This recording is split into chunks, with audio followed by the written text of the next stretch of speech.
आप सभी का स्वागत है दोस्तों रणभूमि मैथ्स पर। दोस्तों आज के इस वीडियो में मैं ज्योमेट्री से ज्यामिति से बहुत सारे क्वेश्चन लेकर आया हूं जो आपको आने वाले एसएससी जीडी के एग्जाम में बहुत फायदा पहुंचाएंगे और इस पर आधारित प्रश्न आपको सीजीएल और सीएचएसएल में भी देखने को मिलेगा। तो देखिए दोस्तों आज का वीडियो बहुत महत्वपूर्ण है। जो भी 10-12 सवाल बताऊंगा चेक करिए अपने आप को कि क्या आप ऐसे प्रश्नों को बना पाते हैं। अगर बना पाते हैं तो समझिए आपकी तैयारी बहुत अच्छी है, और अगर नहीं बना पाते हैं तो आप मेरे चैनल के प्लेलिस्ट में जाकर के बेसिक वीडियो को जरूर देखें। तो देखिए दोस्तों, जैसा कि पहला क्वेश्चन आपके स्क्रीन पर है, कहा गया है कि शब्द ओ एक्स, देखिए दिया गया है शब्द ओ एक्स है, ओ एक्स के आखिरी वाले अक्षर द्वारा बनने वाले कोण की पहचान करिए। यानी ओ एक्स जो एक शब्द है, इसका जो आखिरी अक्षर है यानी कि एक्स की बात यहाँ की जा रही है, तो इस एक्स की बात जो की जा रही है, कहा जा रहा है कि इसमें बनने वाले कोण की पहचान करिए। यानी ये जो इसमें देखिए 4 एंगल आपको बनते हुए दिख रहे होंगे, इस एंगल की बात आपसे कही जा रही है कि इस एंगल को हम क्या कहेंगे। तो सबसे पहले देखिए दोस्तों, ऑप्शन नंबर 4 में आपको दिख रहा होगा शीर्षाभिमुख कोण, यही हो जाता है शीर्षाभिमुख कोण। यानी कि दोस्तों ये शीर्षाभिमुख कोण का उदाहरण है, इसे अच्छे से समझ लीजिए, ऐसे प्रश्न आपको परीक्षा में मिलेंगे। शीर्षाभिमुख कोण का मतलब होता है अपोजिट एंगल। जब दो रेखाएं एक दूसरे को किसी एक बिंदु पर काटती है तो आमने सामने जो कोण बनते हैं ये सभी क्या कहलाते हैं? शीर्षाभिमुख कोण कहलाते हैं। तो देखो बिल्कुल डेफिनेशन ही पूछ दिया है परीक्षा में, तो ऐसे प्रश्न बहुत पूछे जाते हैं दोस्तों, तो इसके लिए अपने आप को तैयार रखिएगा। आइए दोस्तों चलते हैं अगले प्रश्न की ओर। अगला प्रश्न है दोस्तों, कहा गया कि एक चतुर्भुज के कोण है 2, 3, 5, 8 के अनुपात में, तो दूसरे सबसे छोटे कोण और सबसे बड़े कोण का योग कितना होगा। तो मेरे बच्चों आपको पता होना चाहिए कि एक चतुर्भुज का जो सभी कोण होता है वो सभी का मान कितना होता है? योग होता है मेरे बच्चों 360 डिग्री। यानी कि ये जो रेशियो आपको दिख रहा है, ये सभी रेशियो का मान कितने के बराबर होगा? 360 डिग्री के। तो 8, 5, 13, 3, 16 और 2, 18, यानी 18 रेशियो बराबर होगा 360 डिग्री के। इसलिए एक रेशियो कितने के बराबर होगा? तो 20 डिग्री के। अब देखिए सवाल में आपसे पूछा जा रहा है कि दूसरे सबसे छोटे कोण, तो इसमें देखिए दूसरा सबसे छोटा कोण कौन है? 3 वाला, तो अनुपात 3 हो गया। और सबसे बड़े कोण यानी ये 8 अनुपात, यानी इन दोनों अनुपात को योग आपसे पूछा जा रहा है। यानी 11 रेशियो, तो एक रेशियो का मान 20 है, तो 11 रेशियो का कितना होगा? तो 20 डिग्री से गुणा कर दीजिए, तो देखो आंसर आपको मिल जाएगा 220 डिग्री। यानी कि ऑप्शन नंबर 3 आपके प्रश्न का सही जवाब हो जाएगा। तो देखिए दोस्तों कितनी आसानी से सॉल्व हो रहे हैं, और ऐसे ही बेसिक क्वेश्चन आपको एसएससी जीडी में भी देखने को मिलेंगे। तो आई होप आपको समझ में जरूर आया होगा। तो देखिए दोस्तों अगला प्रश्न जो है आपके सामने, इसे अच्छे से समझिएगा। बहुत ही बेसिक सा क्वेश्चन है मगर बहुत लोगों को कंफ्यूज कर जाता है। देखिए कहा गया है मेरे बच्चों कि एक आपको त्रिभुज दिया गया है जिसमें कहा गया कि QM PR के लंबवत है। तो मेरे बच्चों देखिए जो डायग्राम है, पहले मैं आपको यहाँ पर थोड़ा सा बना के समझा देता हूं कि इस प्रकार से देखिए, देखने से ही पता चल रहा है कि एक समकोण त्रिभुज हमें दिया गया जिसका नाम है PQR। अब कहा जा रहा है Q से M क्या है? एक लंबवत हमने रेखा खींची है। कोण P का मान आपको दिया गया है 2x, कोण R का मान दिया है, एंगल R का मान आपको 3x, और कहा जा रहा है कि एंगल Q जो है वो भाई साहब कितनी है? 90 डिग्री। तो भाई साहब पहले तो ये बता लो, तो आपसे पूछा जा रहा है कि MQR का मान बताएं, यानी आपसे एंगल MQR यानी ये वाला एंगल आपसे पूछा जा रहा है। सीधी सी बात। तो सबसे पहले मेरे बच्चों एक सिंपल आप बात समझिए कि अगर ये PQR एक समकोण त्रिभुज है, तो ये एंगल और ये पूरा एंगल मिलके कितना होगा? 180 डिग्री। तो आप लिखोगे सर जी 2x प्लस 3x प्लस ये 90 डिग्री है ना, ये पूरा तो 90 डिग्री दिया गया है, तो ये सभी मिलकर कितना होंगे? 180 डिग्री। 90 में ये इधर घटा दो तो कितना हो गया? 90 डिग्री। 2 और 3 कितना हो गया? 5x। 5 का से ये कट जाएगा 18, यानी x का मान आ गया 18 डिग्री। तो सबसे पहली बात ये समझिए कि जब ये एक समकोण त्रिभुज है, तो देखो यहाँ पर x का मान 18 आ गया, यानी ये 3x का मान कितना होगा? तो आप कहोगे सर जी 18 3 54 डिग्री, यानी ये वाला एंगल मेरे को मिल गया कितना? 54 डिग्री। अब देखो कहा गया कि QM लंबवत है, यानी ये वाला भी एंगल तब कितना होगा? 90 डिग्री होगा। तो केवल ये वाला एंगल MQR आप नहीं निकाल सकते? बिल्कुल निकाल सकते हैं भाई साहब। एंगल MQR का मान कितना हो जाएगा?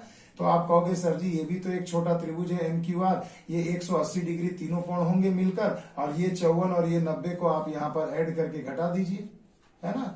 तो देखिए कितना आ जाएगा? 180 डिग्री माइनस ये 4, 9, 5, 14, 144 यानी कि 36 डिग्री। तो देखिए आपका सही जवाब निकल कर आ गया 36 डिग्री। तो देखिए कितनी आसानी से जवाब आपका आ गया। तो देखिए ऑप्शन नंबर 3 आपका सही जवाब हो जाएगा। तो देखिए दोस्तों जो अगला क्वेश्चन है ये भी देखिए आपको पूछा गया, निम्नलिखित आकृति से x का मान निकाले यदि l और m के समानांतर है, यानी ये जो l भुजा है ये m के क्या समानांतर है। तो याद आ रहा है दोस्तों जो मैंने बेसिक वीडियो में आपको बताया था कि जब दो समानांतर रेखाओं को कोई दो समानांतर रेखा काटती है या एक से कैसा काटती है, तो देखिए इसमें होता क्या मेरे बच्चों। सबसे पहले आपको ये एक टेक्निक पता होना चाहिए कि जब भी आप इसे सॉल्व करने जाओगे तो हमेशा याद रखना कि देखो ये जब 100 डिग्री है तो ये वाला कितना होगा, एक सरल रेखा है। देखो इस सरल रेखा है तो एक स्ट्रेट एंगल हमेशा 180 डिग्री का होता है, यानी ये वाला कोण आपको मिल गया 80 डिग्री। और फिर देखिए कि दो अंतर कोणों का योग, जब दो समांतर रेखाएं काटती हैं तो इनका योग जो होता है वो कितना होता है 180 डिग्री। यानी कि जब अगर अंदर में ये L कोण 80 डिग्री है तो ये x का कोण ये दोनों मिल करके कितना होगा 180 डिग्री होगा। तो x का मान कितना आ गया मेरे बच्चों 180 डिग्री माइनस 80 डिग्री यानी कि 100 डिग्री। तो एक तरीका तो ये हुआ, और दूसरा तरीका ये होता है बच्चों कि देखो जो बाहर वाला एंगल होता है ना, ये L के तरफ जो बाहर वाला ये एंगल बन रहा है, ये वाला एंगल अंदर वाले एंगल के बराबर होता है, और ये अंदर वाला एक एंगल जो होता है वो इस बाहर वाले एंगल के बराबर होता है। तो ये मैंने बेसिक प्रॉपर्टी में आपको बता चुका हूं, और इस पर आधारित आपको परीक्षा में एक प्रश्न जरूर आने की संभावना है। अब देखिए दोस्तों अगला जो प्रश्न है आपके सामने, इसे अच्छे से समझना। देखिए कहा गया कि एक वृत्त चतुर्भुज है PQRS। तो सबसे पहले देखिए मैं आपको बताता हूं कि एक वृत्त चतुर्भुज है क्या। कहा गया कि ये एक वृत्त चतुर्भुज है, और इस वृत्त चतुर्भुज में क्या है, इसकी सभी भुजाओं को स्पर्श करता है। यानी कि एक चतुर्भुज के अंदर आपको एक वृत्त बना हुआ है, और ये क्या कर रहा है, इसकी सभी भुजाओं को इस प्रकार से,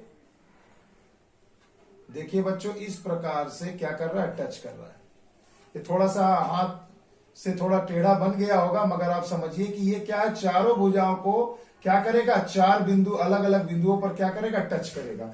अब नाम दे दिया गया है PQRS, जिसमें आपको कहा गया कि PQ भुजा की लंबाई कितनी दी गई है 11 सेंटीमीटर, QR भुजा की लंबाई दे दी गई है आपको 12 सेंटीमीटर, और PS भुजा की लंबाई आपको दे दी गई है 8 सेंटीमीटर। तो आपसे RS भुजा की लंबाई पूछी जा रही है।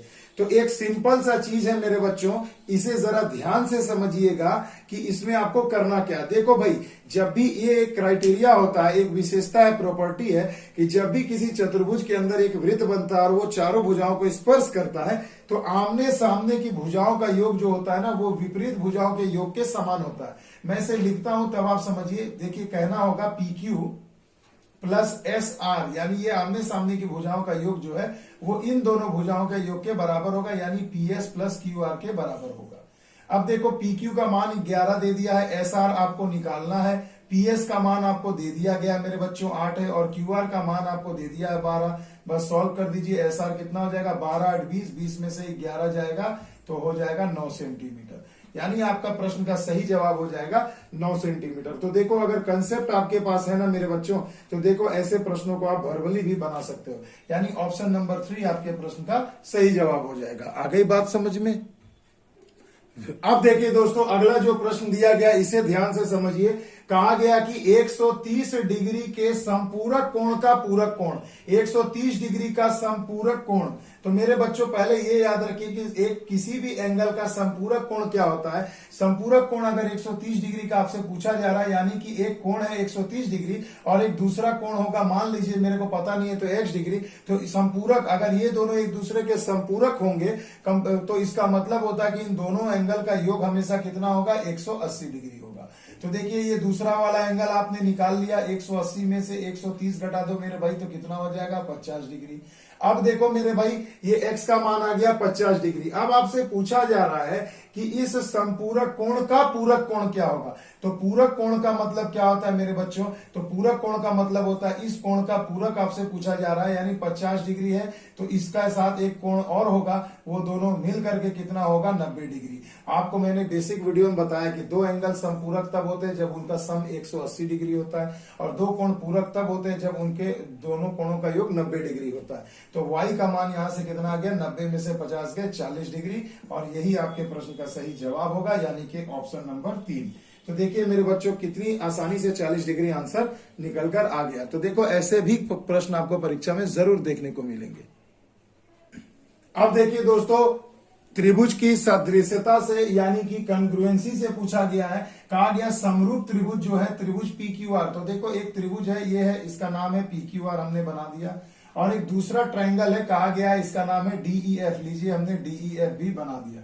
कहा गया इसकी भुजाओं का अनुपात क्या है भैया, 5:6 है, मतलब साइड का अनुपात है 5:6। यदि त्रिभुज PQR का इसका क्षेत्रफल आपको दिया 75 वर्ग सेंटीमीटर, तो त्रिभुज DEF का एरिया बताएं। तो देखो दोस्तों, सबसे पहले ये देखो ना कि बच्चे मिस्टेक कहां करते हैं। कितने सारे बच्चे क्या कर देते हैं, सीधा लिखते हैं भैया ये 5:6 है, तो ये 75 है, तो ये क्या होगा 15 से मल्टीप्लाई हुआ, तो ये गुणा कर दिए 15 छके 90, तो इसका आंसर 90 निकाल कर बैठ जाते हैं। ऑप्शन में भी दिखता है, मगर परीक्षा में क्या होता है आपका गलत हो जाता है। तो बिल्कुल इस पैटर्न पे मत जाना मेरे भाई। सबसे पहली चीज मैं आपको बता रहा हूं कि यही मिस्टेक कहां करते हैं, इसलिए मैंने आपको पहले बताया ये रॉन्ग तरीका है। इसका सही तरीका क्या है कि देखिए, जब भी दो त्रिभुज समरूप हैं तो मतलब समरूपता हो रही है, समरूप है जब दो त्रिभुज, तो उनके जो भुजाओं का अनुपात होगा ना, वो उनके क्षेत्रफल के अनुपात के बराबर नहीं होगा। उनके क्षेत्रफल का अनुपात जो होगा उनके भुजाओं के अनुपात के वर्ग के बराबर होगा, ये याद रखना। तो परीक्षा में देखो कभी गलत नहीं होगी। तो अगर एरिया 1 मेरे को पता है कि भैया 75 है, एरिया 2 मतलब मान लो इसे मैं 1 मान लेता हूं, इसे 2 मान लेता हूं, तो एरिया 2 मुझे निकालना है। तो साइड 1 मतलब पहले वाले का साइड कितना है 5, दूसरे वाले का 6, बस स्क्वायर कर दीजिए। स्क्वायर करके भुजा के वर्ग का अनुपात हमेशा दो समरूप त्रिभुजों के क्षेत्रफल के अनुपात के बराबर होता है। तो अपन यहाँ क्या कर देंगे, 75 बटे में A2 लिख दो मेरे भाई, ये हो गया 25, और बटे में हो गया 6 का स्क्वायर 36, 25 किया 75, 36 छके 108, यानी A2 का मान आ गया 108 वर्ग सेंटीमीटर। तो देखिए माय डियर स्टूडेंट्स, ये आपके प्रश्न का सही जवाब होगा, न कि 90। तो देखिए ऐसे प्रश्नों के लिए बिल्कुल सतर्क रहिएगा। ऑप्शन नंबर 3 आपके प्रश्न का सही जवाब होगा। अब देखिए दोस्तों, लाजवाब क्वेश्चन है आपके स्क्रीन पर, जरा इसे ध्यान से समझिएगा। देखिए दोस्तों, कहा गया कि एक वृत्त की जीवा AB और व्यास CD है। तो सबसे पहले देखिए बच्चों, चलिए मैं आपको एक वृत्त बनाकर दिखाता हूं कि देखिए ये एक सुंदर सा वृत्त हो गया मेरे भाई, और ये इसका केंद्र है। और देखिए कहा गया कि एक वृत्त की जीवा है AB। तो मान लो भैया ये एक वृत्त की जीवा है जिसका नाम है AB, हमने लिख दिया, और इसका व्यास है CD। तो यानी व्यास है CD, तो चलो हमने इसका नाम लिख दिया, ये C होगा तो ये पूरा D होगा व्यास। अब कहा जा रहा है कि ये दोनों वृत्त के केंद्र से P की दूरी, दोनों क्या है, बाहर एक बिंदु P पर मिलते हैं। तो मेरे बच्चों, बाहर ये दोनों जब एक बिंदु P पर मिलेंगे, एक बिंदु P पर मिलेंगे, मान लो थोड़ा ये टेढ़ा बन गया बच्चों, थोड़ा इसे ध्यान से देखो ऐसे।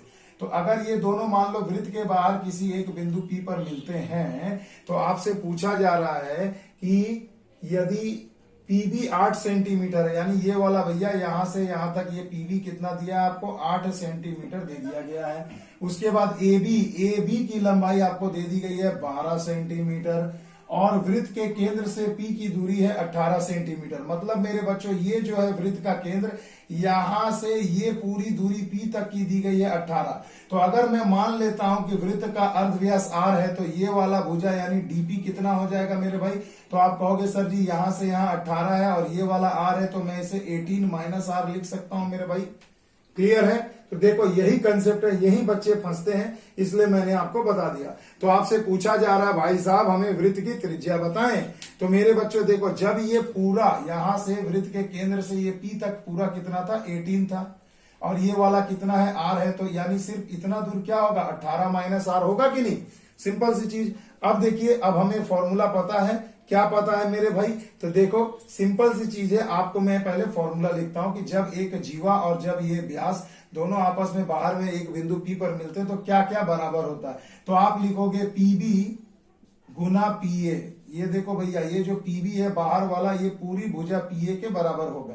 गुणा, इनका जो गुणा होगा, बराबर नहीं, इनका जो गुणा होगा, ये बराबर किसके होगा, उसी प्रकार देखो ये PD गुणा में क्या हो जाएगा पूरा पीसी। ये इन दोनों का गुणा आपस में क्या होता है भाई साहब बराबर होता है। अब अगर आप इसकी वैल्यू पुट करें तो देखो पीबी आपको कितना दिया 8 सेंटीमीटर, पी ए कितना होगा तो देखो ये वाला 8 है और ये वाला 12 है, यानी पूरा कितना हो गया 12 और 8 20 हो गया। पीडी देखो ये पी से डी तक आपको कितना मिल गया मेरे भाई, तो आप कहोगे सर जी 18 माइनस आर मिल गया हमें। और अब देखो पीसी ये पी से पूरा सी तक, तो मेरे बच्चों यही तो निकालने में बच्चे गलती करते हैं। देखो पी से डी तक है 18 माइनस आर, और ये वाला कितना होगा आर, और फिर यहां से ये वाला कितना होगा ये भी होगा आर क्योंकि त्रिज्या है, तो ये कट गया, यानी पूरा मान कितना आ गया 18 प्लस आर, यानी पीसी का जो मान हो गया वो कितना हो गया मेरे भाई पीसी का 18 प्लस आर, तो यहां पर बैठा दो 18 प्लस आर। क्लियर। अब सिंपल कैलकुलेशन है, सॉल्व कर लेते, देखो ये हो जाएगा 160। अब देखो a plus B A minus B के फॉर्म में है, यानी जस्ट स्क्वायर कर देना है, A square minus B square लिख सकते हैं अपन। अलजेब्रा में मैंने आपको पढ़ाया 18 का स्क्वायर 324 होता है माइनस आर स्क्वायर, और अब आप आर स्क्वायर को इधर ला दो तो कितना हो जाएगा 324 माइनस 160। तो जब 320 में से 160 को आप माइनस करोगे तो ये कितना हो जाएगा मेरे भाई 1 1 2 6 6 12 यानी 164। अगर तब आपको देखिए आर की वैल्यू निकालोगे तो कितना हो जाएगा 164। और नॉन परफेक्ट स्क्वायर की संख्या का वर्गमूल कैसे निकाला जाता है इसका अद्भुत तरीका मैं बार बार बता चुका हूं यूट्यूब पे, वहां से आप देख लेना। मैं डायरेक्ट आपको आंसर लिख देता हूं, ये लगभग 12.806 के समान आएगा, यानी ऑप्शन में नियर अबाउट आपका आंसर मिलेगा 12.8 सेंटीमीटर। तो देखिए मेरे भाई 12.8 सेंटीमीटर यानी कि ऑप्शन नंबर 2 आपको सही जवाब मिलता हुआ दिख रहा होगा। तो इस प्रकार से प्रश्नों को सॉल्व किया जाता है बच्चों। तो ये एक बहुत ही यूनिक क्वेश्चन है, इस टॉपिक पर आधारित बहुत प्रश्न पूछे जाते हैं। आई होप आपको समझ में आया होगा। अब देखिए दोस्तों, पॉलीगन बहुभुज पर एक सवाल दिया है कि एक बहुभुज के आंतरिक कोणों का योगफल है 1620 डिग्री, तो बहुभुज के भुजाओं की संख्या क्या होगी। तो मेरे बच्चों सबसे पहले बोलो कि एक बहुभुज के अंतः कोणों का योग, sum of internal angles of a polygon क्या होता है, तो आप कहोगे सर जी n-2 इंटू 180। तो अंतः कोणों का योग आपको देखिए दे दिया गया कितना 1620 डिग्री, तो बराबर आप n-2 इंटू 180 तो लिख ही सकते हो। ये 0 0 कैंसिल हो गया ठीक है। उसके बाद देखिए अब अगर आप जरा इसे कटाना चाहें तो देखिए ये मान लो अगर मैं इसे कटाता हूं, कितने से कटाऊं, अगर चलो 2 8 16 2 1 कम 2 2 9 18 9 9 81, देखो 18 का पहाड़ा ही तो था, देख सकते थे। तो देखो 9 बार में कट गया, ये कितना हो गया n-2, 2 इधर आ गया तो क्या हो गया n+2 इक्वल टू n, यानी 11 बराबर है, यानी उस बहुभुज के भुजाओं की संख्या कितनी मिल गई 11, यानी कि ऑप्शन नंबर 4 आपके प्रश्न का सही जवाब है। तो देखो इस टॉपिक पर आधारित आपको बहुभुज के बहिष्कोण और अंतः कोणों पर आधारित एक प्रश्न पक्का है मिलेगा दोस्तों एग्जाम में, तो इसके लिए भाई साहब अपने आप को एकदम तैयार रखो। अब देखिए दोस्तों, कोऑर्डिनेट ज्योमेट्री से भी एक क्वेश्चन आपको परीक्षा में पूछा जा सकता है। एरिया का फॉर्मूला मैंने बहुत बार बताया है, ये प्रश्न भी बहुत परीक्षा में पूछा जाता है। देखिए कहा गया एक त्रिभुज के 3 शीर्ष बिंदु आपको दिए गए हैं कि एक त्रिभुज के 3 वर्टेक्स हैं 4,1, 1,1 और 3,5। तो कहा जा रहा बताइए ये कौन सा त्रिभुज होगा। तो मेरे बच्चों सबसे पहले याद रखना, जब भी एक त्रिभुज बनेगा ना तो सबसे पहले याद रखना उसको, आपको जो 3 वर्टेक्स दिए गए हैं आप इसको नाम लिख दो ए बी सी। तो सबसे पहले भुजाओं को निकालिए, तो ए बी बराबर क्या होता है 2 भुजाओं के बीच की दूरी, तो आपको पता होगा x2 माइनस x1। अगर मैं इसे ऐसे लिखूं x1 y1 लिख देता हूं, थोड़ा समझा देता हूं, ये x2 ये y2 और ये x3 ये y3। तो अगर आप ए बी का निकाल रहे हैं तो याद रखिएगा x2 माइनस x1 यानी x2 1 हो गया और x1 यानी कि 4 हो गया, इनका स्क्वायर कर दीजिए प्लस दोनों y को आप घटा करके लिख दीजिए, तो 1 माइनस 1 का होल स्क्वायर। तो ये कितना हो गया देखो भैया, तो सीधी सी बात है ये कितना आ जाएगा, तो देखो यहाँ आ जाएगा, ये तो 0 हो गया तो खत्म, 4 में से गया 3, 3 का स्क्वायर 9 होता है ना। क्लियर है ना मेरे भाई। तो देखो तो यहां पर अब आप देखिए कि ए बी का मान आ गया कितना भाई 3 सेंटीमीटर भुजा। क्लियर, अगर मान लीजिए सेंटीमीटर है तो नहीं तो यूनिट ही लिख सकते हैं। अब आप अगर बीसी निकालना चाहोगे मेरे बच्चों, बीसी यानी बी और सी के बीच की दूरी, तो सिंपल लेंथ से ही तो भुजा से ही तो हम पता कर लेंगे कि त्रिभुज समबाहु है कि विषमबाहु है कि समद्विबाहु है। तो देखो बीसी में अगर निकालोगे तो कुछ नहीं करना, दोनों एक्स को माइनस कर दो, तो बाद वाले में से पहले वाले को घटाओ, 3 माइनस 1 का होल स्क्वायर, और यहाँ क्या कर दिया 5 में से 1 गया 4 का होल स्क्वायर। तो ये देखिए कितना हो गया मेरे भाई, 3 में से 1 गया, 2 का स्क्वायर 4, 5 में से 1 गया 4, 4 का स्क्वायर हो गया 16, यानी कि √20। ये एक भुजा आ गई। और सीए अगर आप निकालना चाहते हैं या एसी निकालना चाहते हैं या सीए जो भी करना है आप कर सकते हैं। देखो ये क्या मैं करूंगा, 3 में से 4 घटाऊंगा, 3 - 4, और यहां हो जाएगा 5 - 1, है ना मेरे भाई। तो देखिए सिंपली अब आप इसे सॉल्व कर लीजिए। कितना हो गया, 4 में से 3 गया 1, 1 का स्क्वायर 1, 5 में से 1 गया 4, 4 का स्क्वायर कितना हो जाता है, 4 का स्क्वायर 16, यानी √17। तो अब मेरे बच्चों आप मुझे ये बताइए, ऐसा एक प्रश्न जरूर आएगा एग्जाम में, एकदम समझ लो कि टाइप पूछा जाए कैसा त्रिभुज है, कुछ मत करो, 3 बिंदु एबीसी लिख दो, एक बार ए बी निकाल लो, एक बार बीसी निकाल लो और एक बार सीए निकाल लो। देखो तीनों भुजा क्या है, अलग अलग है, कोई भी किसी के समान नहीं है। तो आप क्या कहोगे, ये कैसा त्रिभुज है मेरे बच्चों, विषम बाहु। कैसा त्रिभुज है मेरे बच्चों, विषम बाहु त्रिभुज है। तो यही आपके प्रश्न का एक सुंदर सा आंसर होगा मेरे भाई। तो देखो एक कैसा ये त्रिभुज है, विषम बाहु त्रिभुज है, यानी कि ऑप्शन नंबर 2 में आपको दिख रहा होगा ये कैसा त्रिभुज है मेरे बच्चों, तो विषम बाहु त्रिभुज है।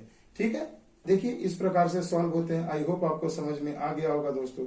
आइए चलते हैं अगले प्रश्न की ओर। अब देखिए दोस्तों अगला सवाल देखिए फिर से रिपीट हो रहा है इस टाइप का, ये दूसरा है प्रश्न एक ही टाइप का। उसमें आपको केवल लैंग्वेज में कह दिया गया था और इस बार आपको यहाँ पर डायग्राम दे दिया गया। तो दोनों में से किसी भी एक तरीका से इस टॉपिक पर आपको ये प्रश्न जरूर पूछा जाएगा। तो देखिए यहाँ पर आपको दे दिया है जैसा कि आप फिगर में देख रहे हैं कि CD का मान देखो दे दिया है 11, CL का मान है 6, BL का मान है 4 और AB का मान है X। तो पूछा जा रहा है AB की लंबाई बताएं। तो मेरे बच्चों फॉर्मूला क्या मैंने अभी आपको बताया था कि देखो CL गुना पूरा CLD, है ना। देखो CL बाहर वाला गुणे में पूरा शुरू से अंत तक, ये बराबर होगा किसका, फिर बाहर वाला यानी BL गुना में हो जाएगा LA, यानी पूरी भुजा का। तो देखिए ये हमने लिख दिया, मान बैठा दीजिए। तो देखो CL का मान हमें कितना दिया मेरे बच्चों, 6 सेंटीमीटर। LD का मान कितना हो जाएगा, 11 और 6 17 हो जाएगा। BL का मान 4 आपको दिख रहा है और आपको AL यानी कि x+4 का मान आपको निकल जाएगा। तो यहां से x निकाल लोगे तो यही तो AB का मान होगा। तो चलिए बच्चों आइए इसे सॉल्व करते हैं। तो देखिए मेरे भाई यहाँ पर सॉल्व जब अपन करेंगे तो क्या होगा, ये हो जाएगा 17 × 6 = 102 बराबर, अब ये बटे में हो जाएगा 4 बराबर x+4। तो देखो यहां से हम कर सकते हैं, देखो 4 दूनी 8, 2 हो गया 4 पंचे 20, 4 पंचे 20, यानी सिंपली देखिए दोस्तों 25.5 बार में हमने इसे कटा दिया। यहाँ हो गया x+4, 4 को इधर लाइए माइनस हो जाएगा तो कितना हो जाएगा 21.5 सेंटीमीटर। तो देखिए x की वैल्यू, और यही x तो देखो ना डायग्राम में AB भुजा की लंबाई दी गई है और यही तो आपसे पूछा है। तो देखिए 21.5 सेंटीमीटर आपके प्रश्न का आंसर हो जाएगा, यानी कि ऑप्शन नंबर 2। तो देखिए कितनी आसानी से सॉल्व हो गया, आ गई ना बात समझ में। तो देखिए दोस्तों कितने आसानी से सॉल्व हो रहे हैं प्रश्न। तो चलिए दोस्तों ये एक मेरा छोटा सा प्रयास था आप सभी के लिए, और ऐसे प्रश्न आपको SSC GD के और लगभग हर टाइप के एग्जाम में देखने को मिलेंगे। अगले वीडियो में फिर से ज्योमेट्री के और महत्वपूर्ण क्वेश्चंस को लेकर आऊंगा। तब तक आप इसे सीखिए, आता है तो प्रैक्टिस कर लीजिए, नहीं आता तो सीख लीजिए, कॉपी कलम लेकर बैठिए। तब तक मिलते हैं दोस्तों अगले वीडियो में, क्योंकि दोस्तों जिद है वर्दी पाने की और रणभूमि मैथ्स आपके साथ है। मिलते हैं अगले वीडियो में, तब तक के लिए दोस्तों जय हिंद जय भारत।